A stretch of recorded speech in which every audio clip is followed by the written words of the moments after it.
This is a video to show you the comparison for some Austin Healey front seats. Strictly speaking, these seats are all from the 104s and the very early 106 models, but the principles is exactly the same for all of the later Healey, big Healey seats, that is. And the main reason for this video is to show you the discrepancy that happens on the backrest squab horseshoe, this section here, between the seats in terms of originality and aftermarket versions. And the aftermarket versions made by manufacturers like ourselves that have been making Healey seats for a long time, but also independent trimmers who you may go to re-trim your seats. And the video is to show you the main discrepancy that happens between them and the fact that unfortunately a lot of seats are made incorrectly. The main reason is because of the backrest moulded foams. And these are very commonly available on the market. Everyone will have seen them. Everyone knows where they come from. And unfortunately, the problem happens with those. Now, it's not the end of the world. We actually use these foams and we use them to good effect, but they're not perfect and they do need tinkering with slightly. But unfortunately, the problem does not solely lie with those foams. It's actually the seat covers as well. Now, on the left here, we have black vinyl aftermarket seats. They've been extremely poorly trimmed on many levels and made on many levels on bad ways. You've got non-genuine tuck and roll pleats, so you've got just a stitch line going down. You can see even those stitch lines aren't even straight. The piping's all over the place. All in all, not a very well made set of seats. In the middle here, we have a rather worn and torn set of original seats, which we'll be using as our donor example. And on the left here, we have our manufactured seats and fully trimmed up on new frameworks, etc., including that foam inside. So I use this foam as a basic example here. And like I say, it's all to do with the backrest horseshoe distance.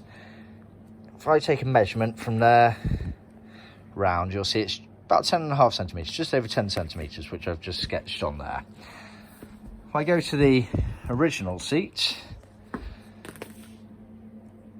take the same sort of distance from roughly the piping there up to there, you're just shy of 15 centimetres, but near enough. And it's worth bearing in mind, obviously, this original seat here, it has the original foams in, which have almost gone to nothing. It's very flat, whereas obviously it originally would have left the factory a bit plumper, a bit fatter, and so that measurement there, like I say, is just under 15, but realistically it's going to be at least 15, maybe slightly over 15, if you imagine that that was actually padded out how it should be when it left the factory in the 50s. I'll show you ours as well. So from the piping there, over to there, ours is pretty much 15 centimetres, just over. So I think with the allowance for the fact that ours is using brand new foam in there and it's a lot plumper, ours and the originals are exactly how they should be and spot on matches for one another. If you take the aftermarket one here, from the same sort of space on the piping there up to the top, you're sort of 11 and a half. I mean, as you can see, the piping's all over the place, so it's hard to get a good read, but that's roughly what it is. You move around there, yeah, it's 11 on there, 12 on there, it's all over the place.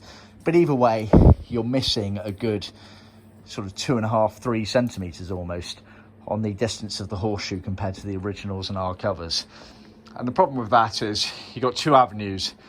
The manufacturer of these moulded seat foams also make their seat covers to suit these seat foams. So they make their borders a lot narrower so that it basically follows the contour there, which strictly speaking is wrong. Unfortunately, I don't know where the problems happen, but unfortunately the foams have been made wrong and people have tailored the seat covers to fit. So that's one avenue. You have manufacturers mass making seat covers incorrectly to suit seat foams which aren't quite correct, versus us who manufacture our seat covers correctly to the original spec, and we just tinker with the seat foams to make them work a bit better, and you fill in a bit of a void where it's cut away there. The other side of it is obviously independent trimmers who I imagine did the work on this one, albeit not very good. And unfortunately, if they don't have in-depth knowledge of Healey seats or even an original seat cover as a donor, then they're never going to know that that backrest distance there is meant to be wider And of course, they'll use an aftermarket foam, very commonly seen on the market. They'll get those and they'll make the seat covers to suit those foams, which, you know, you can't really blame them for that. They're doing their job. They're making seat covers to fit the hardware that they've been supplied with. And so this is where the problem and the discrepancies have happened over the years. So I just wanted to make this video to show you that although we use these aftermarket foams, they're fairly cheap and cheerful in the grand scheme of things, some moulded foams, and they work 80% of the way. They're absolutely brilliant. It's that last 20% you have to be mindful of, but it's worth keeping in mind that we're aware of this difference, and we have kept our original seat covers exactly how they should be in terms of that gap with the horseshoe, so that they match the original ones in terms of the measurement from top to bottom of the piping, even though we do use the foams which aren't strictly speaking correct. So just thought I'd make this quick video just to show you that. But yeah, you don't want seat covers turning out like that on many levels. Ours look absolutely lovely. It's worth noting as well, these red ones here are full leather, so strictly speaking not original spec.